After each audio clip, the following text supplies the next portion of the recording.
Jack opened his eyes. Teddy and Kathleen were gone.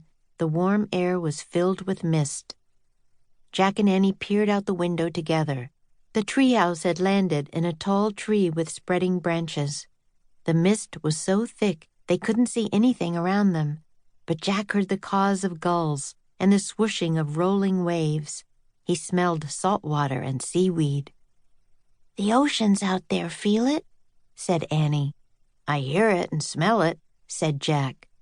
"Then let's go play in it," said Annie. She pulled off her sneakers and socks. "We can't just play," Jack said. "We have to look for a secret of happiness." "Well, I'm happiest when I'm playing in the ocean."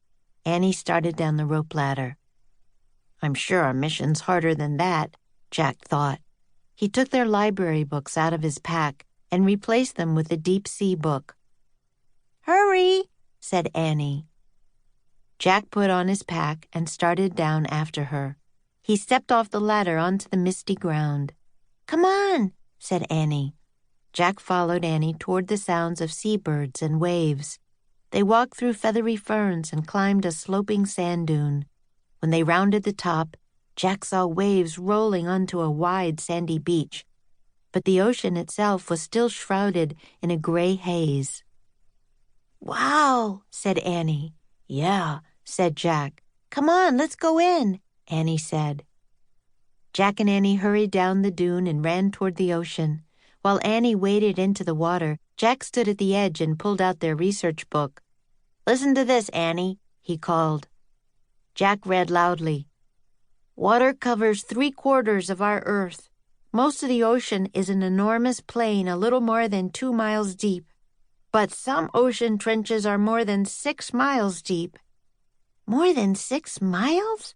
Annie asked, splashing the water with her hands. "It's 6 miles from our house to Aunt Libby's." "I know," said Jack. He read more. "The ocean is home to thousands and thousands of sea creatures. Mountains and volcanoes are also hidden deep beneath the surface of the sea." "Mountains and volcanoes?" asked Annie. "Under the water?" "That's what the book says," said Jack. "The ocean's a whole world we don't know anything about." "Well, some people know about it," said Annie, "or that book couldn't have been written." Good point, thought Jack. "Put the book away and come in, Jack," said Annie. "The sun's coming out." Jack looked up from his book. The sun was burning away the mist, making the day hotter. "Let's go swimming," said Annie. As Annie dove into a wave, Jack put his book back into his backpack. He left his pack on the beach, then he waded into the water. "Great, huh?" called Annie. "Yeah," Jack said as he dug his toes into the soft, gooey sand. Cool seawater lapped around his calves. He felt the warm sunshine on his face. "Let's swim farther out," said Annie. "Maybe the secret of happiness is in the deep sea." "How do we go down there without a submarine?" asked Jack. "The wand," said Annie. "Maybe it will turn us into fish or something." Jack closed his eyes and pictured the darkness of the deep, filled with thousands of weird creatures. "But the wand can be used only after we've tried our hardest. I don't think we've done that yet," he said. "Oh, right," said Annie. "Plus, it has to be for the good of others." "So first we have to find some others," Jack said, his eyes still closed. "Jack, you won't believe it," said Annie. "What?" Jack asked dreamily.